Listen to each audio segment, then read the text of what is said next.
Meet Orlando Jones. He's an American comedian, actor, writer, and producer. Throughout his 30-year career, Orlando has starred in many beloved films and TV shows, including Fox's hit TV series, Sleepy Hollow. Orlando just returned from South Africa, where he performed his hilarious one-man comedy show, and where he has been filming Madiba, an upcoming miniseries based on the struggle against apartheid. This is Coffee Talk with Orlando Jones.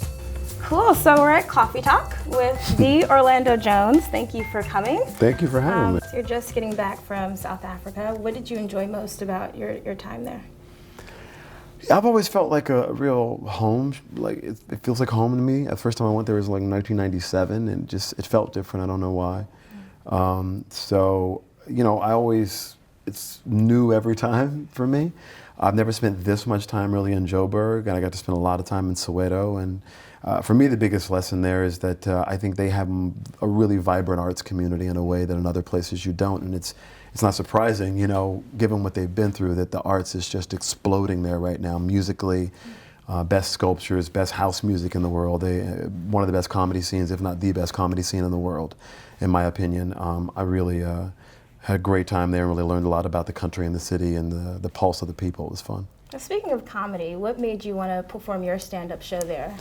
I mean, for exactly the reason I just said. I really feel like there's a huge creative pulse there in fashion and everything, you know. So I wanted, you know, I love the vibrancy of that. I mean, and this year's an odd year in my life in the sense that I just played Oliver Tambo and now I'm playing Anansi, Mr. Nancy in American Gods. So, you know, in essence, I'm playing two African gods, as it were, Oliver Tambo and Anansi, obviously a fictional god, but it felt like it was time for me as an African American to acknowledge that there is an African in that sentence, and that I have not previously had any kinship with where I came from. And as we call ourselves African American, I think we often forget the African part, and I really wanted to try and fully acknowledge that because I have a 6-year-old daughter and I want her to fully acknowledge it, and so they kind of do as you do and not as you say. Sure. Do you feel like there are more diverse and interesting roles today than there were when you first started out? No, not at all. I think that's a misnomer.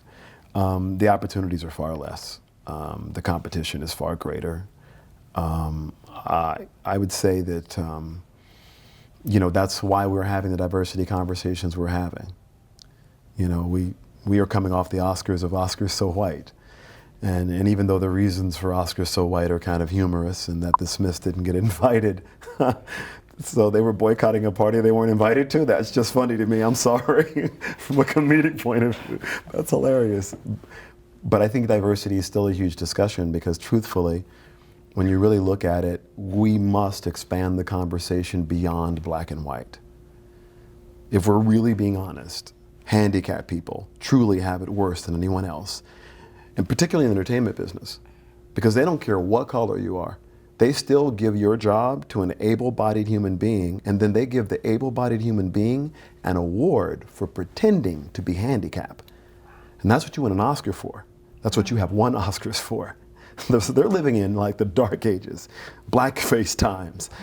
So if we talk about diversity, I think it has to include women, it has to include handicap, it has to include Muslims, it has to include Latinos, it has to include Asians, it has to include people of color. Because the battle now is the same battle that Oliver Tambo was fighting, which is that we are subhuman. If your skin has pigment, it has less value than if your skin does not have pigment. Those are the rules we hand our children. And, you know, that's the battleground. Oh. It's very interesting. So we're going to go back to another show that you mentioned a little bit earlier, American Gods. Okay. We've been hearing some whispers about it. How did you feel the moment you found out you would be playing Mr. Nancy? Oh, I was giddy about that. Are you kidding me? I mean, I'm a crazy Neil Gaiman fan. I'm a fangirl. Like, you're like, yes, me, Squee, the whole game, fangirl. So American Gods is something I was just giddy about and excited about as a property, as a story. And Anansi, Mr. Nancy, was like the high pinnacle of everything. So this was amazing. When Brian Fuller and Michael Green and I spoke and everything came together, it's the most exciting thing. Can you let us in on any inside secrets? No, absolutely. You can get me fired. Didn't I just tell you how much I love this job? No, I'm giving no information. Well, I'll tell you this. It's so much fun. Ian McShane is amazing. Ricky Whittle is incredible. You know, the first time I got to be on the set with the three of us, it's an exciting property. It's really interesting, and it's kind of a road show, so it's not like any other show because it's just going places and things keep happening. And it's just insanely fun to work on. So in that sense, that's what I can tell you. All right.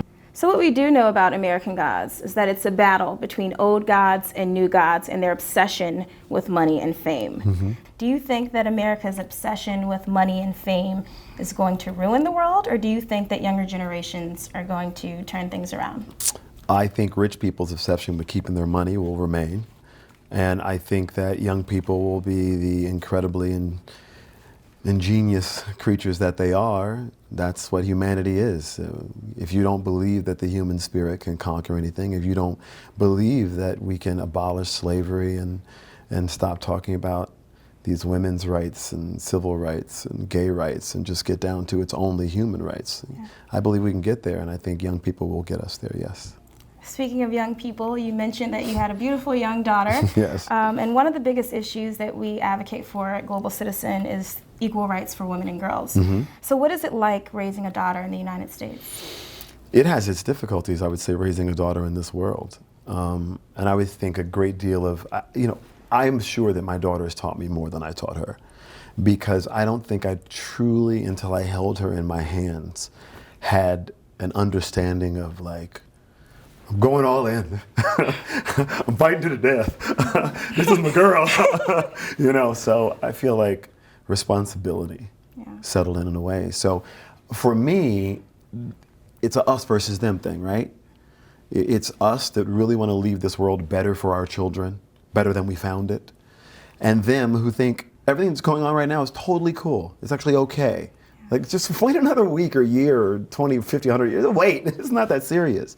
So in that sense, I think of my daughter and I think of trying to instill in her the fight, and to understand what she's up against, but not be daunted by it, right? So as a parent, I try and laugh as much as humanly possible. So we giggle and play, I don't try and educate her about any of it. It'll come and she'll have her questions, and giving her the proper tools to get the right information is key now, as the internet is a library of horseshit, for lack of a better word. That was going to be my next question. Like, how do you talk to her about current events, what's happening in the world, what's happening in Syria, what's happening here in America? If she asks, we have the conversation. Martin Luther King Day at her school was really important to her, so she came home and she really wanted to talk about it. And we fully talked about it.